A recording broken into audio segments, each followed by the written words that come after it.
20,000 টাকার নিচে যদি আপনি একটি নতুন স্মার্টফোন খুঁজে থাকেন তাহলে আজ আমি আপনাকে এমন 3টা ফোন রিকমেন্ড করব যেগুলো বাইরে গিয়ে আলাদা করে আর সেই সময় নষ্ট করার কোনো দরকারই পড়বে না। কারণ এই 3টা স্মার্টফোনের ভেতরের পারফরমেন্স, ডিসপ্লে, ক্যামেরা আর ব্যাটারি সবকিছুরই একটি পারফেক্ট ব্যালেন্স আছে। আর সবচেয়ে ভালো ব্যাপার হলো ফোনগুলো দারুণ ডিসকাউন্ট আর অফারের সাথে পাওয়া যাচ্ছে। শুরু করার আগে বলে রাখি, আমি মনির, টেক উইথ মনির চ্যানেলে আপনাদের ভালো ফোন রিকমেন্ড করার চেষ্টা করি। তাই যদি এমন কন্টেন্ট ভালো লাগে চ্যানেলটা অবশ্যই সাবস্ক্রাইব করে রাখবেন। চলুন শুরু করি আমাদের লিস্টের প্রথম ফোন দিয়ে।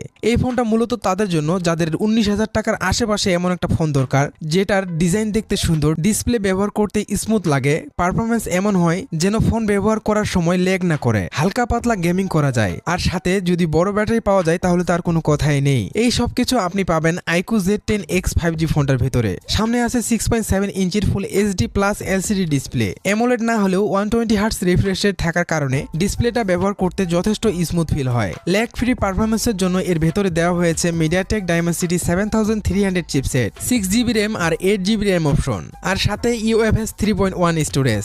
মানে বাজেটের কথা মাথায় রাখলে নর্মাল ইউজ আর বেসিক গেমিং দুটোতেই এই ফোনটা ভালো পারফর্ম দেবে। UFS 3.1 স্টোরেজ থাকার কারণে অ্যাপ ওপেন করা, ফাইল কপি করা সবকিছুই ফাস্ট ফিল হবে। ক্যামেরার দিকে তাকালে রিয়ারে আছে 50 মেগাপিক্সেল মেইন ক্যামেরা আর 2 মেগাপিক্সেল ডেপথ সেন্সর, সামনে 8 মেগাপিক্সেল সেলফি ক্যামেরা। আর ব্যাটারি সেটা তো একদমই বড়, 6500 mAh ব্যাটারি, সাথে 44 ওয়াট চার্জিং সাপোর্ট, ইজিলি পুরো দিন চলবে। এখন এর 6GB RAM আর 128GB স্টোরেজ ভেরিয়েন্টটা প্রায় 18,000 টাকায় পাওয়া যাচ্ছে। এই প্রাইজে শুধু একটা অ্যামোলেড ডিসপ্লের ঘাটতি আছে, বাকি সব মিলিয়ে iQOO Z10X 5G একটা খুবই ব্যালেন্স ফোন। আমি নির্দ্বিধায় এই ফোনটা রেকমেন্ড করতে পারি। এর লিংক নিচে ডিসক্রিপশনে দেওয়া আছে, ভিডিও শেষে চাইলে চেক করে নিতে পারেন। এবার চলুন কথা বলি আমাদের লিস্টের সেকেন্ড নাম্বার স্মার্টফোন নিয়ে। এই ফোনটা বাজেটের ভিতর থেকেও দেখতে একদমই বাজেটের মতো না, বরং বেশ প্রিমিয়াম ফিল দেয়। আমি কথা বলছি স্যামসাং গ্যালাক্সি M36 5G এর কথা। এই ফোনটা তাদের জন্য পারফেক্ট যারা একটা স্টাইলিশ আর লং টাইম ফোন ব্যবহার করতে চান, যার ভেতরে ভালো সফটওয়্যার এক্সপিরিয়েন্স পাওয়া যাবে। ডিজাইনের কথা বললে ম্যাট ফিনিশিং এর সাথে gorilla glass Victor plus protection দেওয়া হয়েছে, দেখতে ফোনটা সত্যি প্রিমিয়াম লাগে। সামনে আছে 6.7 ইঞ্চির ফুল HD plus super AMOLED display, সাথে 120 হার্টজ রিফ্রেশ রেট সহ।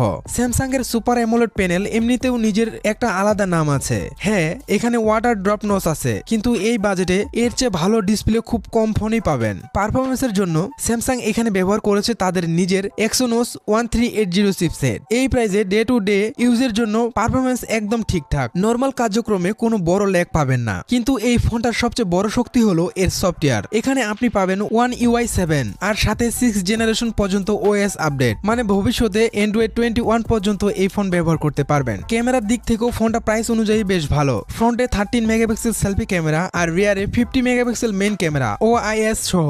এর সাথে 8 megapixel ultra wide, 2 megapixel macro camera, battery 5000 mAh, 33 watt charging support করে। আমার মতে 20,000 টাকার নিচে যদি কেউ স্যামসাং ফোন নিতে চান তাহলে 20,000 টাকার এর 6GB RAM আর 128GB স্টোরেজ ভেরিয়েন্টটা একদম পারফেক্ট চয়েস হতে পারে। এবার আসি আমাদের লিস্টের তৃতীয় আর শেষ ফোনটায়, কিন্তু তার আগে ভিডিওটা যদি সামান্য ভালো লেগে থাকে তাহলে একটা লাইক দিয়ে জানাতে ভুলবেন না। এখন কথা বলি আমাদের তৃতীয় নাম্বার ফোনটা নিয়ে। এই ফোনটা একদম অলরাউন্ডেড আর নাম হলো Redmi 13 5G। এই ফোনটা 20,000 টাকার নিচে পাওয়া যাচ্ছে, কিন্তু এর ফিচার 25,000 টাকার ফোনকেও টক্কর দেয়। সবচেয়ে আগে বলি এর ডিজাইন নিয়ে। এখানে কর্নিং গরিলা গ্লাস 3 সহ ক্রিস্টাল গ্লাস ব্যাক দেওয়া হয়েছে। এই প্রাইস রেঞ্জে গ্লাস বডি পাওয়াটা সত্যি রেয়ার, দেখতে ফোনটা একদমই বাজেট ফোন মনে হয় না। সামনে আছে 6.7 ইঞ্চির ফুল HD plus IPS LCD display, 120 hertz refresh rate সহ। ডিসপ্লে বড় হওয়ার কারণে মুভি দেখা, ভিডিও দেখা সবকিছুই ভালো এক্সপিরিয়েন্স পাবেন। পারফরমেন্সের জন্য দেওয়া আছে Snapdragon 4 Gen 2 প্রসেসর, সাথে পুরো 8GB RAM। 15-20,000 টাকার ফোন হিসাবে পারফরমেন্স সত্যি ভালো। এই ফোনটার সবচেয়ে বড় হাইলাইটেড হলো এর ক্যামেরা। রিয়ারে আছে 108 megapixel main camera, 3x in sensor zoom সহ। ফটো ডিটেলস আর শার্পনেস বেশ ভালো পাওয়া যায়, সাথে 2 মেগাপিক্সেল সেকেন্ডারি ক্যামেরা আর সামনে 13 megapixel selfie camera. Battery 5300 mAh, 33 watt turbo charging support সহ। যারা 20,000 টাকার মধ্যে প্রিমিয়াম ডিজাইন আর ভালো ক্যামেরা ফোন খুঁজছেন তাদের জন্য Redmi 13 5G প্রাইম এডিশন 20,000 টাকায় 8GB RAM সহ একটি দারুণ ডিল। শেষ কথা একটাই, ডিসিশন পুরোপুরি আপনার নিজের দরকার আর প্রেফারেন্স অনুযায়ী এই তিনটার মধ্যে যে কোনো একটা ফোন আপনি বেছে নিতে পারেন। আর কোনো প্রশ্ন থাকলে কমেন্টে অবশ্যই লিখে যাবেন।